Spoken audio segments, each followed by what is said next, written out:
everybody. So I'm just gonna wing this video. I don't I don't have a topic or anything. I've been learning a lot of stuff, doing a lot of journeys and seeing a lot of things. So I'm just gonna let my spirit guides kind of walk through this, and then maybe discover some spirit guides and learn some new things, and we'll just go as the wind takes us. All right, so let's see what happens here. They're really wanting to showcase. They're relaxing me like too much. Hold on a second. I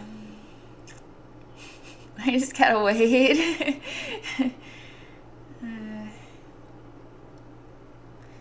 Okay, they're still relaxing me. Like, they can relax me to such a degree I could honestly fall right to sleep. It's like, that's just it. They're spirits. This energy does have an impact in this physical realm. People don't relate to that. People relate to spirits being invisible. People don't relate to spirits actually having an impact in altering the fabric of our physical reality. One of the things that I was thinking about, that I was discovering basically, so you have all these layers, all these realms of expressions, from like the lightest, least dense, all the way up to the most dense, and even denser than our physical reality. That's what they're showing me. There's even more dense than this. It's like, what could even more dense be like? But they're saying what I had discovered. So I came to realize that we call this a physical reality when in all actuality it's a spiritual world. And so it doesn't feel that way because it feels like we are bound to rules, right? So you can see rules based on how things grow, based on just the cycles of nature. If it's going to be summer, and then it's going to be fall, and then it's going to be winter, and then it's going to be spring. Can't really disrupt that, right? Unless you create some technology to alter weather patterns. But we're sort of aligned with rules, rules of nature. If your identity is to be a blade of grass, you're not going to grow like a redwood tree. That's a rule. That's a rule to this sort of expression that we live in, a sort of physical realm. But it's still sort of aligned with a spiritual expression, because I know that as physical as I appear to be and I seem to be, I am really an expression of the spirit realm. So I haven't had my coffee today, and it's like kind of spacey. So it's gonna come out. This is hard. I got up at 5 a.m. this morning. I haven't had any coffee. I don't know what I'm up to, but I will spit this out. It's like the wheels aren't like quite turning yet, and so I'm a little bit draggy.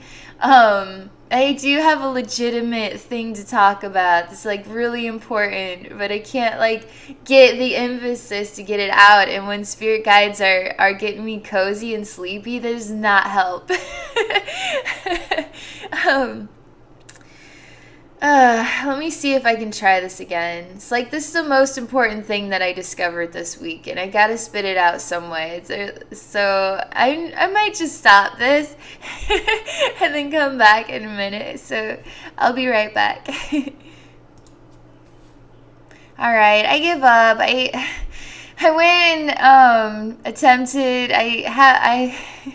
So I have this doctor's appointment today, and they gotta draw blood, and so I'm not supposed to eat or drink anything. I get water, and I made a pot of coffee this morning and poured myself a cup and was like, oh yeah, and then as in, oh yeah, I'm gonna drink this, and then in the process of almost drinking, I was like, oh crap, I have this doctor's appointment. I can't screw up my blood. I can't drink coffee and do that. So I'm just, I basically was like, I'm just gonna drink it, fuck it. And then I was like, yeah, I better do the right thing and not. I'll just make a video, and then it'll just be whatever it is. And then I got this like plastic cup of water. Not quite the same at this hour of the morning, but we'll make it happen. So, all right, where was I? Okay, so so I had this discovery that of illusions. I'm always trying to discover where the illusions lie. And so this world is like full. That is the whole purpose. You come here so that you can escape the freedoms of an infinite universe. Basically, you live in a spiritual realm. You're in an infinite universe, right? The spirit world's like, good job, Abby. You didn't have coffee. So see, I'm having this conversation with you while they're simultaneously talking to me at the same time. Well, I'm having to ignore that because it's not part of this conversation. So be quiet, you people, wherever you are. This video is not good. So you come and you incarnate here in this exploration, right? And this is an exploration that is sort of bound to rules and bound to a certain dynamic of a consciousness that isn't a part of the infinite, all-knowing, sort of all everywhere at the same time sort of experience. So you come here and now your soul can grow, right? It has this ability to come here and experiences traumas and try to think for itself in the boundaries of the limits of the physical. But the thing is there are no limits to what you can accomplish, and you can break these rules. That is the most profound thing that any soul could possibly do, is enter into the expression of a human being on planet Earth. And now suddenly you're capable of seeing that all things are illusion and that you truly are just a spirit. And you always were. You always were a soul. You always are a soul, and you always will be a soul. So even now in this incarnation, in this physical, tangible world that we live in, you can still break the rules and create miracles. I know I kind of talk about that. I had this creepy like Mother Snake, channeling Mother Snake video. It's creepy, let's be real, it's creepy. But she does talk about miracles, and really wants me to contemplate what I'm capable of in the boundaries of these rules. Are you following me? Does this make sense? Am I explaining this correctly? It's hard to explain it because people are gonna be like, well, how are you gonna just take a redwood seed and then grow a blade of grass? Like, what is the most impossible thing that you could possibly do? Like, it's just so that's sort of one of those things. Is like, how are you just gonna do that? I don't understand it quite yet, but I do know this is legit. I do know this is true. So let's see. They're sort of wanting me to describe what the spirit realm looks like to me. So when I go into the spirit realm, I'm a normal human being, right? Here I am talking to you, normal human being. So right now, while I'm talking to you, I'm going into the spirit realm simultaneously while I'm being a normal human being. So people have this like thing about astral travel. They want to go outside the body and experience this spiritual realm with all the spiritual senses and then recall it. That's the hardest part. You can astral travel all the time. It's usually while you're sleeping, and you're not going to recall it. You don't have to astral travel in that way. You can experience the infinite universe just by being there, by going there and seeing it through the eyes of a spiritual expression while you're simultaneously being a human being. So like right now, so you have a spirit realm. So what does it look like? What are people like in a spirit realm? What is time like in a spirit realm? What is distance like in a spirit realm? The fantastic thing about a spirit realm is everything is a matter of your perception, and it's the perception you choose. So if the perception is, but there are also sort of realms there too. And so in a way, there's also sort of a dynamic of rules, so to speak. Like for instance, there's realms that my soul cannot enter.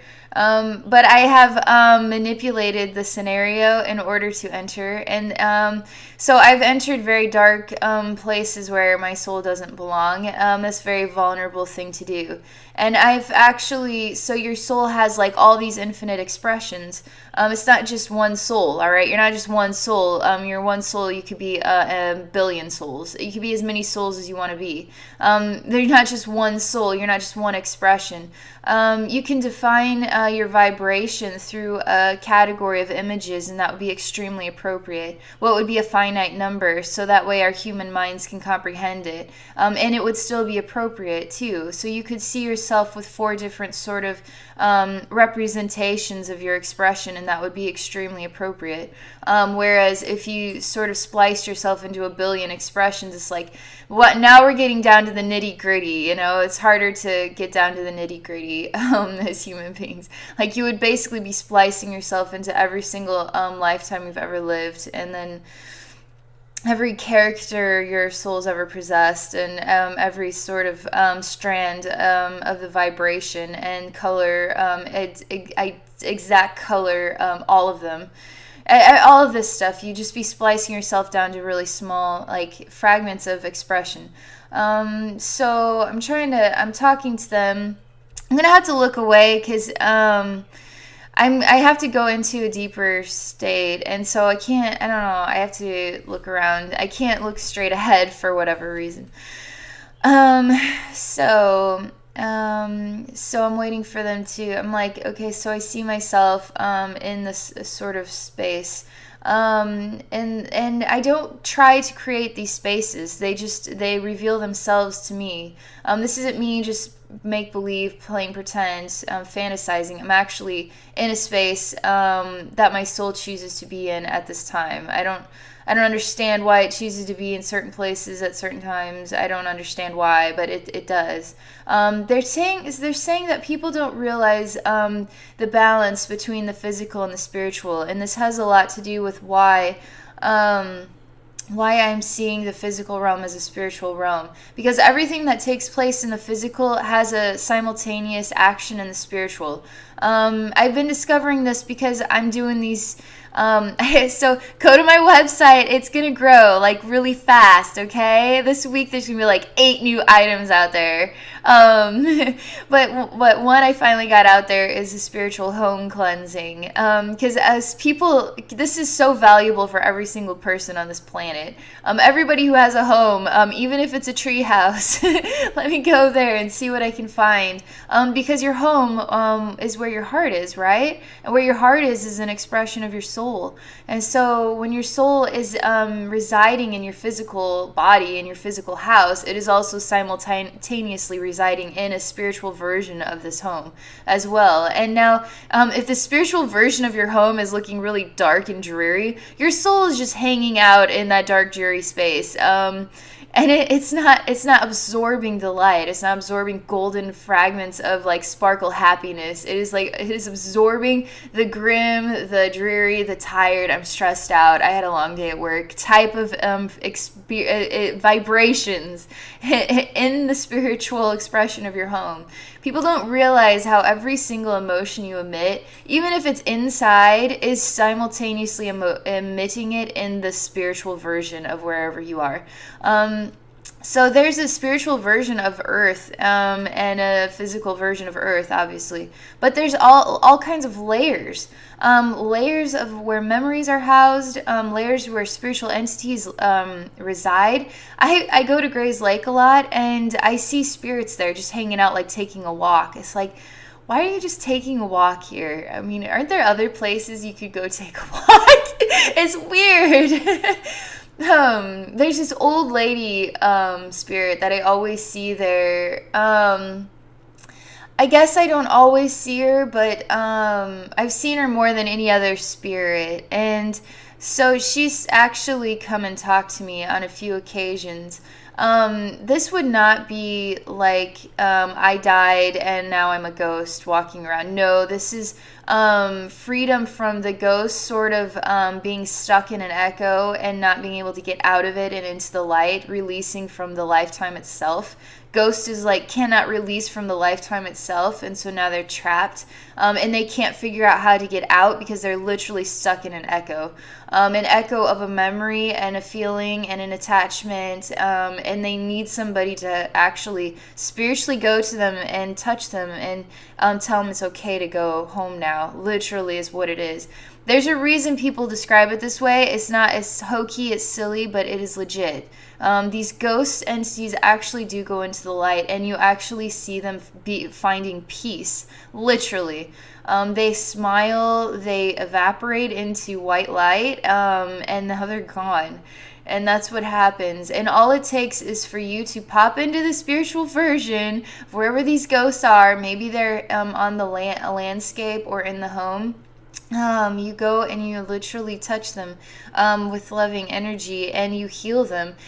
Sometimes you're going to be shown terrible events that had taken place that caused this disturbance before the soul could actually release from it was just so terrible and traumatizing for both body and soul that it literally got stuck in this sort of nightmare. Can you imagine being stuck in a nightmare? Can you imagine being tortured to death and then killed and you can't release from that experience? That is absolutely hell. That is a nightmare. No soul deserves that. Like, nobody deserves that. Nobody does. You deserve to be literally have somebody come and touch you and release you into the light and help you find peace. So I'm talking still about the difference between like what is physical, what is spiritual. There's just different layers of where I find things of the same. So your home has a sort of like, knock. There's my table. You have this sort of hard physical reality, right? You can't just walk in through your door because you're physical as your door is. However, there's ways to manipulate the perception of physicality. Literally is what it is.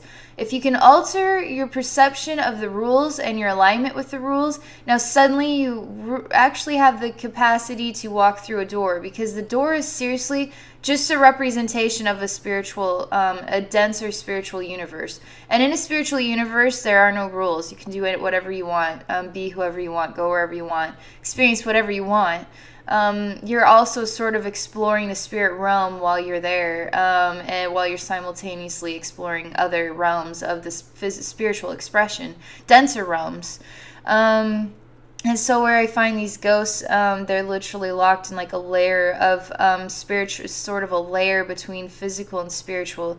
And they are in a layer in that way. And I guess you could call it purgatory, but I don't think that's it just, to me, it feels like they're stuck in an echo of trauma, or an echo of grief, or an echo of just a confused state of being literally one foot sort of in the physical, not quite physical realm though, but one foot also in that spiritual, but they're sort of in the realm of their own. It's some sort of like layer between physical and spiritual, and they can't get out of it. Is literally what it is. So I'm still like trying to talk about this. Am I making sense? Okay. Let me see. So what do I see? So in the spirit realm, I see all kinds of stuff, but obviously I'm not always going in there just to go go see the sights of the sun and the golden, I see things that are, because I'm a healer, right? So when you're healing somebody, you go into the wounds. The wounds aren't the vibrations of like, let's go play and have fun and dance with the Care Bears. It's like, let's go into darkness. Let's fill ourselves with lava pits, black tar, absolute chaos, torture, torment, and evil spirits. There's literally realms of hell. I don't know how that's possible. I don't know if souls experience pain, but I can't feel pain when I go there. I don't feel disturbed. I can feel heat. Like I can sense that it is hot here. I can sense that there's certain sounds here. I can sense what a conversation is. I can sense about these things, but I don't actually feel it in my human body. So they're sort of like wanting me to talk about something that I saw. They're like, they won't have a clue what you're talking about, but there's value to understanding, having this understanding, like even for me to just talk about it out loud, because some of the things that I see, I don't talk about it out loud. And so somehow talking about it out loud and then hearing it in my own brain helps me formulate a comprehension that I wouldn't have otherwise. There's like value to talking about things, sort of like my biological need. It's like my body needs to sort of acknowledge that this happened, make sense of it, and then actually hear it, process it. So anyway, so I can't always explain why I see what I see. I'm trying to decide how I'll describe what I saw, because it was in the process of helping somebody. So in the process of helping somebody, I go help them through a spiritual in a spiritual way, and then what I see speaks a lot about where their soul is at or what their soul is up to. So in the physical, right, I'll go into sort of a meditative state so I can be more in spirit or more connected with the spiritual experience I'm having. So I will basically pop into this, go connect with their spiritual expression, pop into their spiritual atmosphere, and then I'll see what I see. And then it is entirely related to my soul's version of the ultimate wisdom, basically, as it is connected to my human consciousness. So I have to keep expanding my human consciousness in order to expand my relationship and comprehension of an ultimate and infinite spiritual realm. So I'm building this stuff, right? Building this capacity. So when I'm, let me see here. So what I saw his soul sort of in a preparation for something that was going to be grim. And I wasn't going to just let him go on this spiritual journey alone without providing sort of gifts from my own soul, spiritual gifts to help him. Because this person is a very extraordinary spiritual explorer as well, like the same as me. So anyway, where he was going was not permitted for my soul to go there, but I sort of like don't care, which is not good. I actually felt a little concerned that he did this, but I literally blended with his soul before his soul disappeared and went to the place that I can't go, and then so my soul was like a tiny little pinch within his soul, so now I can go there with him. And so when I woke up around 4 a.m., I felt a little nervous because if I'm not supposed to go there, then now I can do a great deal of harm to my soul. And I don't really understand how souls experience harm or pain because they're infinite and you can't delete anything. But souls can feel trauma somehow. I don't understand it still because I can't feel it, right? I can't feel it. I can't experience any sensation of suffering, but I do see suffering in souls. I actually see them in pain and suffering, but I can't relate to how they feel that way. So anyway, when I woke up around 4 a.m., I realized that I was trapped now in the place where I didn't belong. And literally it was like complete darkness. There's no light. You can't turn the light on either.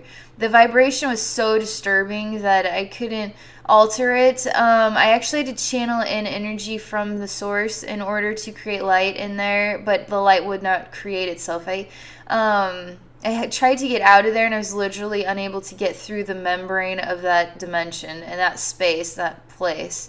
So my soul is literally, part of my soul is literally trapped in there. And so this is what ended up happening, all right? And this isn't going to make any sense to anybody. Still doesn't make sense to me. But the only way I could get out was literally to blow up my soul, like destroy my soul and then be reborn in the light. That's literally the only way I was able to get out of there. but I also I it was so okay. So spirit's gonna help me make sense of this. So in the process, before I blew up my soul, basically, I tried all different ways to get out. I called a soul fragment, and that was like towards the end. And the soul fragment came, so I'm trapped inside this sort of black orb world, and then it's literally like a black planet. I'm trapped inside of it, and I can't get out of it. I can't even visualize myself out of it.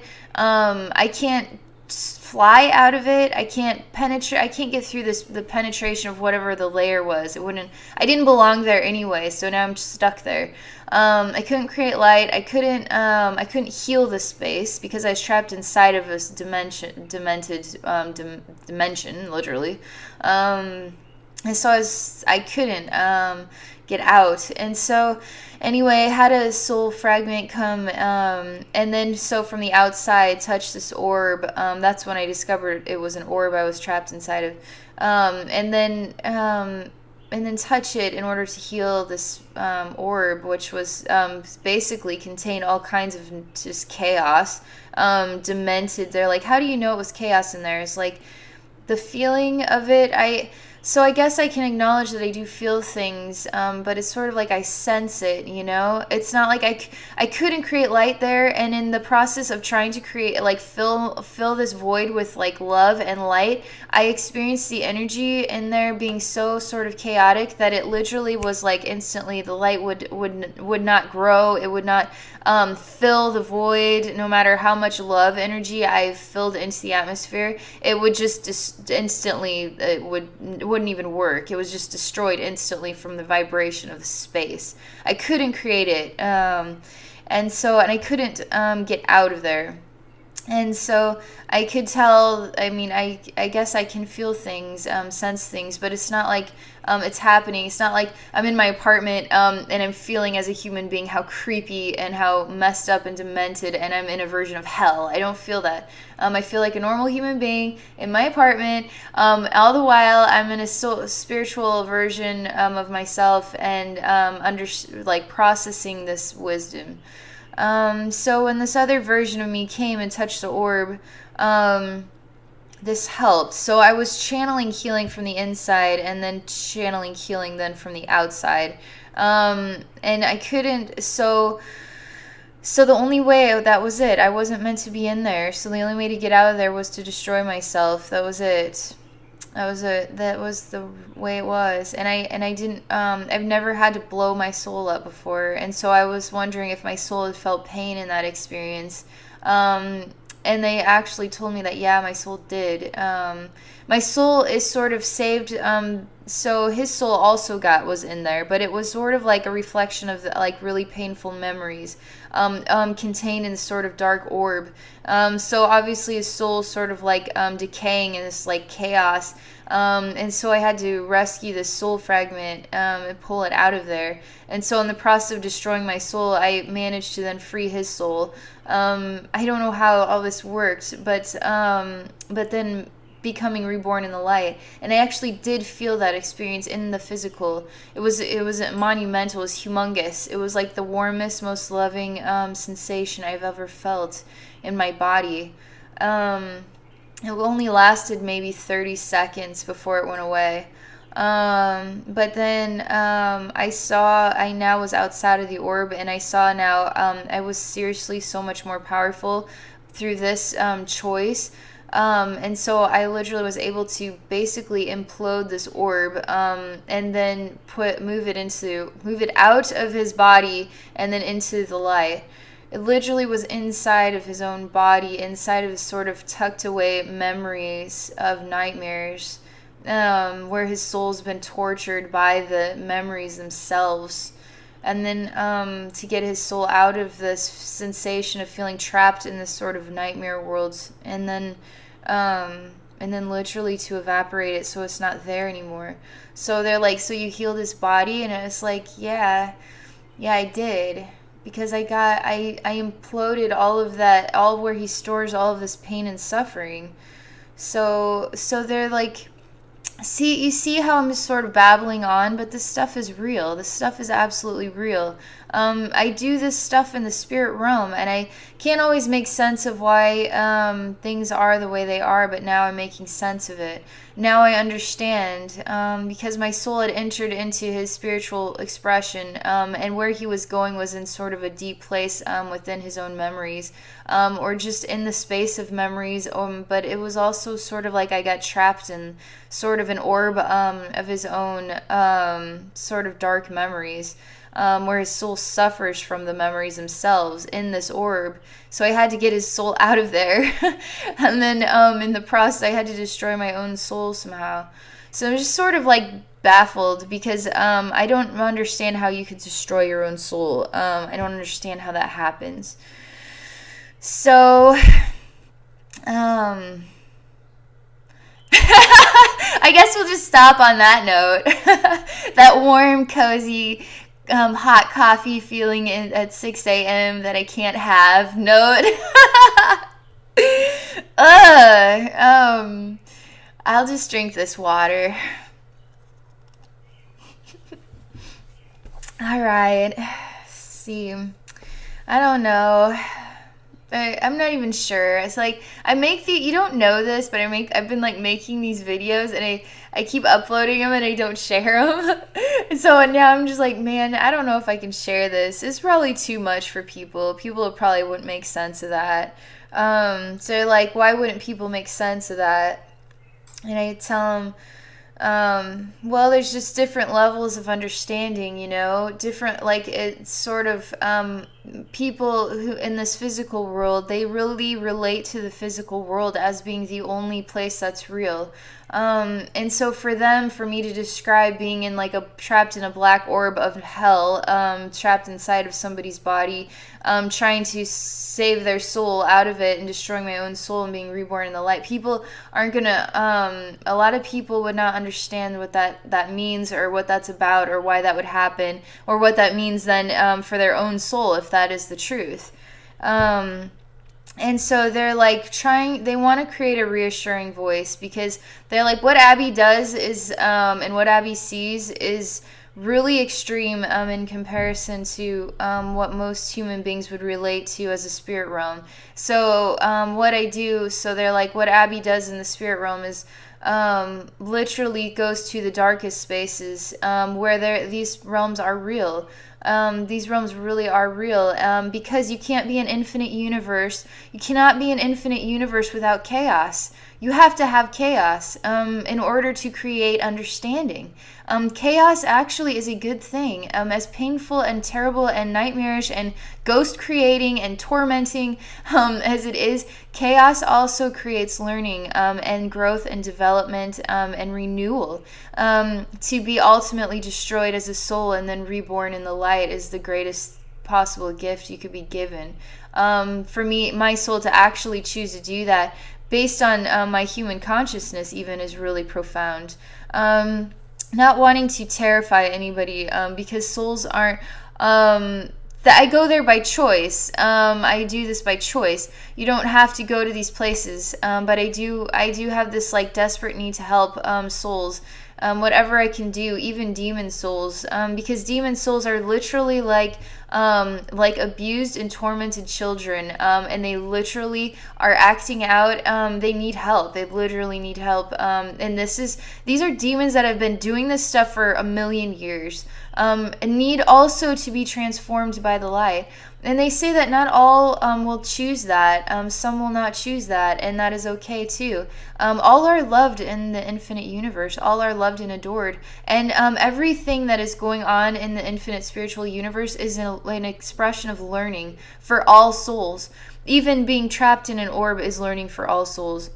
Destroying your own soul and then rebirthing in the light is still learning for all souls. Going into the depths of hell is learning for all souls.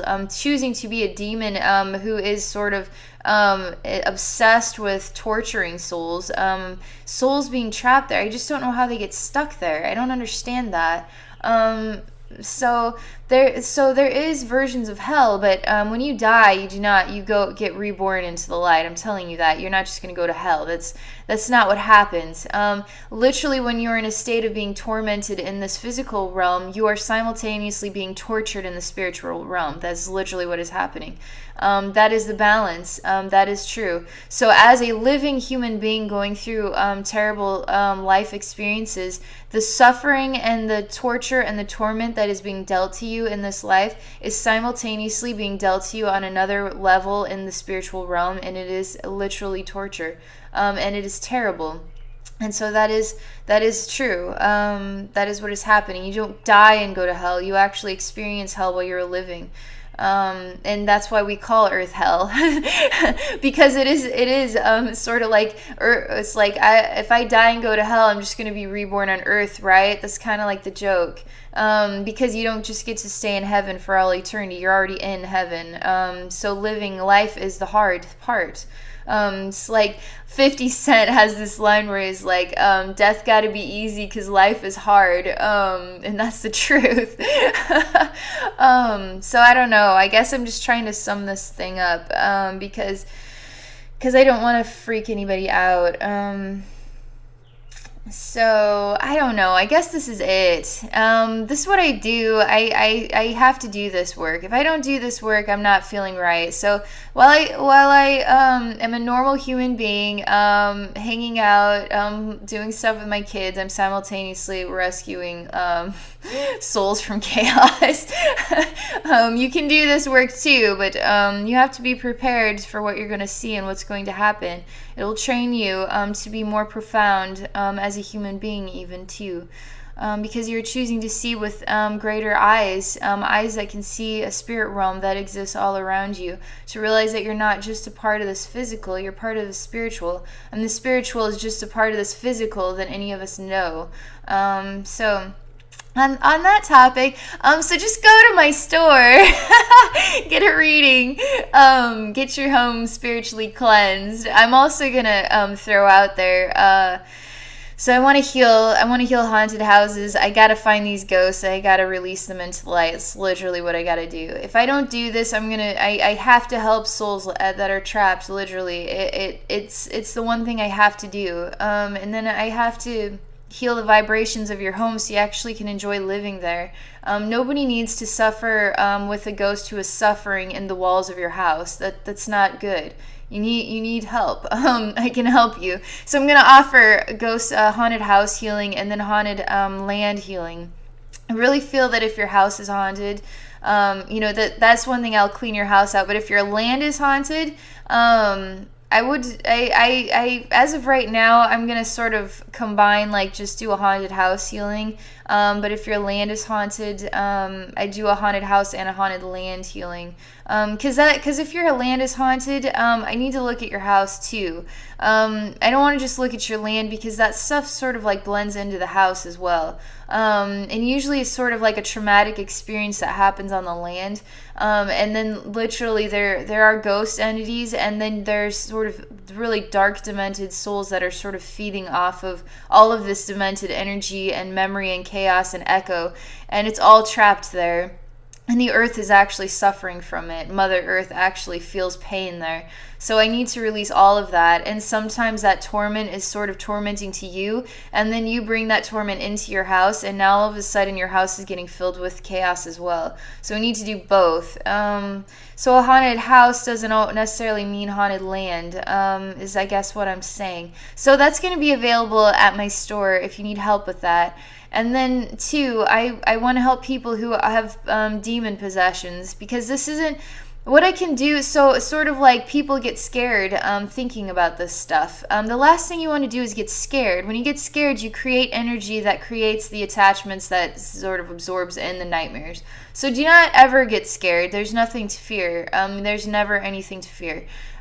So for me to help those who, this is literally has to do with soul contracts. If you're going to be possessed by a demon, this demon is sort of has an addiction to your soul energy, and there's literally a relationship there. So I have to go into your spiritual atmosphere and learn what this is all about, and then literally I'll need permission from your soul to do this, which is which is simple. I'll channel you an actual permission slip.